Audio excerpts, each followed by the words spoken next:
வாங்க ஃப்ரெண்ட்ஸ், இன்றைக்கி சுபத்ரா கிச்சனில் தட்டை செய்ய போகிறோம். அதுக்கு தேவையான பொருட்கள் முதல்ல நம்ம அரைச்சி எடுத்துக்கலாம். காஞ்ச மிளகா, பூண்டு, மிளகு, கருவேப்பிலை. இப்போ நம்ம இது எல்லாத்தையுமே ஒன்றா சேர்த்து குறைப்பாக அரைச்சி எடுத்து வந்துடலாம். 1 கப்பு பொட்டுக்கடலை மாவு எடுத்துருக்கேன். 2 கப்பு அரிசி மாவுக்கு 1 கப்பு பொட்டுக்கடலை மாவு எடுத்துருக்கேன்.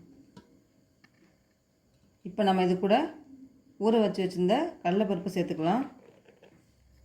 தேவையான உப்பு சேர்த்துக்கலாம். இப்போ நம்ம அரைச்சி வச்ச கலவையை சேர்த்துக்கலாம்.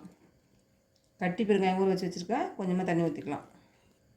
கொஞ்சமாக தண்ணி ஊற்றி பிசைஞ்சிக்கலாம். இது கூடவே சூடான ஒரு அரைக்கரண்டி எண்ணெயில் ஊற்றி பிசைஞ்சிக்கலாம். பாருங்கள் ஃப்ரெண்ட்ஸ், சப்பாத்தி மாவுளுக்கு நல்லா பிசைஞ்சு வச்சாச்சு. இப்போ நம்ம உருண்டெல்லாம் உருண்டி தட்டி போட்டுடலாம். இந்த மாதிரி குட்டி குட்டியாக உருண்டைகள்லாம் நம்ம போட்டு எடுத்து வச்சுக்கலாம். தட்டியாச்சு. இப்போ நம்ம இதை எண்ணெய் போட்டு பொரிச்சு எடுத்துடலாம். பாருங்கள் ஃப்ரெண்ட்ஸ், ஒரு பக்கம் நல்லா வெந்து மேலே எலும்பி வெந்து போச்சு. இப்போ நம்ம திருப்பி போட்டுக்கலாம். நம்மளுடைய தட்டை ரெடி ஆகிடுச்சு. நம்ம இப்போ எடுத்துடலாம். நம்முடைய காரசாரமான தட்டை ரெடி.